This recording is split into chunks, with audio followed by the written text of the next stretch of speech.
नमस्कार। मार्केट की बात करते हैं, शेयर बाजार की बात करेंगे और इस वीडियो में बात करते हैं आरएससी लिमिटेड के बारे में। पब्लिक सेक्टर कंपनी है, स्टॉक प्राइस 382 में है और आज इंट्राडे में 3 से 4% ऊपर की तरफ है। तो इसी के बारे में डिस्कस करते हैं, चर्चा करते हैं 2026 में किस प्रकार से रह सकता है, क्या रह सकता है शेयर प्राइस में। पिछले 1-1.5 साल की बात करते हैं तो स्टॉक में गिरावट रही है। देखिए, ये स्टॉक ऊपर की तरफ था 2 जनवरी 2025 को, जो ये साल गया है 2025 का, स्टॉक 500 के ऊपर था। उसके बाद गिर कर देखिए स्टॉक 300-350 के आसपास आया। अभी कुछ दिन पहले ही 300-350 में था ये, और अब बढ़कर 382 में आ गया है। आज इंट्राडे में तेजी है, तो जानते हैं कि आगे शेयर प्राइस कैसा रहेगा और नंबर्स कैसे रहते हैं पिछले क्वार्टर्स के। आगे आने वाले समय में बजट भी आ रहा है और डिविडेंड का रिकॉर्ड काफी अच्छा है। बहुत सारे निवेशकों ने अपने पोर्टफोलियो में रखा होगा शेयर को डिविडेंड के लिए, क्योंकि फिक्स डिपॉजिट के बराबर डिविडेंड मिलता है। ये बात समझना जरूरी है कि जैसे कि हम लोग फिक्स डिपॉजिट कराते हैं तो बाजार में भी लाभांश मिलता है और वो लगभग फिक्स डिपॉजिट के आसपास का परसेंटेज रहता है। उसमें से एक ये कंपनी है आरएससी लिमिटेड। और 3-4 साल की बात करते हैं तो ये स्टॉक में जबरदस्त तेजी रही है। 100 के नीचे था शेयर ये। अगर हम साल की बात करें, जो नए निवेशक हैं, तो 2022 में ये स्टॉक 100 के नीचे था। उसके बाद ये शेयर ने एक रैली पकड़ी और स्टॉक पहुंच गया सीधे ऊपर की तरफ 600। अब 600 से गिरकर 300 के आसपास आ गया, यानी 50% एक तरह से गिर गया शेयर। तो जो निवेशक ऊपर की तरफ फंसे होंगे, रैली में खरीदारी करते हैं, तो उनको भारी नुकसान देखने को मिल रहा होगा। जो निवेशकों ने 100 के आसपास खरीदारी की है, उनका शेयर प्राइस आज के दिन भी ऊपर की तरफ है, साथ में डिविडेंड भी मिला होगा, डिविडेंड बोनस। तो आरएससी लिमिटेड ने काफी अच्छा रिटर्न दिया लॉन्ग टर्म में। और अभी अगर हम बात करें तो देखिए 3-4 गुना ऊपर की तरफ 100 के आसपास जो निवेशकों ने खरीदारी की होगी। अब देखिए, एक तरह से आगे बजट भी आने वाला है और बजट में अनाउंसमेंट होगी पावर सेक्टर के लिए।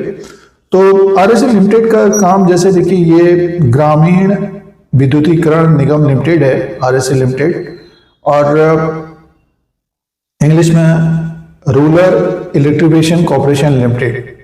तो पब्लिक सेक्टर कंपनी है, फाइनेंस का कामकाज है और आगे ग्रोथ की संभावना रहेगी। अगर हम वैल्यूएशन की बात करते हैं, देखिए कंपनी का जो रेवेन्यू रहता है, प्रॉफिट रहता है, उसकी बात करते हैं, फंडामेंटल्स की बात करते हैं, और वैल्यूएशन की बात करते हैं, बिजनेस की बात करते हैं, तो 15,162 करोड़ का लास्ट क्वार्टर में इसका रेवेन्यू था। प्रॉफिट 4,415 करोड़ का था, तो 4,000 करोड़ के आसपास का इसका प्रॉफिट है। और वैल्यूएशन की बात करते हैं, 96,797 करोड़ का इसका मार्केट कैप है। फेस वैल्यू 10 रुपीज का है। बुक वैल्यू पर शेयर 317 का है। डिविडेंड यील्ड 5 से 6% का है, फिक्स डिपॉजिट के आसपास है। और पी रेशियो है 5.61 का। डेट टू इक्विटी है 6.18 का। तो देखिए, वैल्यूएशन के हिसाब से देखते हैं तो 317 का बुक वैल्यू है और स्टॉक अभी 300 के आसपास है, 400 के आसपास है।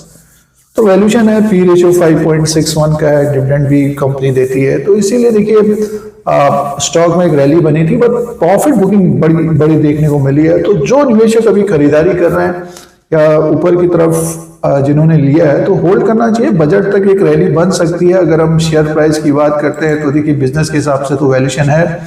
शेयर प्राइस की बात करते हैं तो ऊपर की तरफ स्टॉक जब ये 400 को क्रॉस करता है, 400 ये क्रॉस कर नहीं पा रहा है, ऊपर की तरफ टिक नहीं पा रहा है ये। अगर हम हाल फिलहाल की बात करते हैं तो 385 तक स्टॉक गया था, उसी के आसपास आ गया ये अक्टूबर के मंथ में। और उससे पहले बात करते हैं तो जून के मंथ में ये स्टॉक 423 में था। तो 423 रुपया इसका बड़ा हर्डल रहेगा। 400 को क्रॉस करता है 423, और पूरे साल भर में एक रैली बननी चाहिए ऊपर की तरफ। स्टॉक हमें 450 प्लस होता हुआ दिखाई दे सकता है। बजट में अच्छा अनाउंसमेंट होगा तो स्टॉक में एक बड़ी रैली भी देखने को मिल सकती है। तो जो निवेशक अभी खरीदारी कर रहे हैं तो अपने रिस्क के अनुसार देखना चाहिए। एक ही कंपनी में पूरा पैसा नहीं लगाना चाहिए, ये भी एक पॉइंट है, क्योंकि स्टॉक में तेजी होती है तो बहुत सारे निवेशक एक ही कंपनी में पैसा लगा लेते हैं। इसी तरह की कंपनी PFC भी है, उसमें भी आज तेजी देखने को मिली है। तो अपना रिसर्च करें, जानकारी रखें, तभी निवेश करें किसी भी कंपनी में। और RSE लिमिटेड की बात करें तो इसमें वैल्यूएशन है और अपना रिस्क देखें, उसी के अनुसार निवेश करें। तो तीसरी तिमाही के भी नंबर्स आएंगे, उसमें भी डिविडेंड का अनाउंसमेंट हो सकता है, मार्च तक एक डिविडेंड आ सकता है, तो रैली देखने को मिल सकती है। बड़ी तेजी तो देखिए जब ये स्टॉक 450 470 के ऊपर क्लोज होगा तभी देखने को मिलेगी, नहीं तो 100 पॉइंट के बीच 100-150 पॉइंट के बीच ये घूमता हुआ नजर आ सकता है। टेक्निकली एक तरह से ओवरसोल्ड भी बना है तो तेजी देखने को मिल रही है। तो RSE लिमिटेड के ऊपर नजर रखें, शेयर बाजार में जो निवेश कर रहे हैं, इन्वेस्टमेंट कर रहे हैं डिविडेंड के लिए, और स्टॉक में भी एक गिरावट देखने को मिल रही है, लंबे समय में प्रॉफिट देखने को मिल सकता है। तो ये RSE लिमिटेड के बारे में जानकारी है। इस तरह की जानकारी के लिए Dheeraj Singh stocks bull beer को सब्सक्राइब करें, लाइक करें, शेयर करें, कमेंट करें। धन्यवाद।